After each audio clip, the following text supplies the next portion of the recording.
अष्टमी रातीला भक्तांच्या साथीला रूढ होते तीर्थावरी।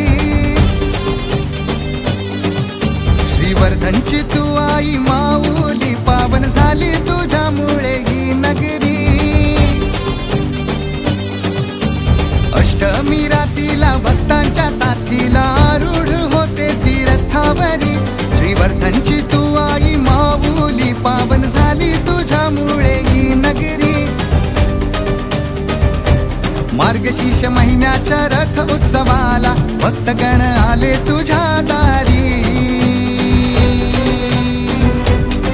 आई सोमजाई देवी सोमजाई कृपा राहू दे तुझी आम्हावरी। आई सोमजाई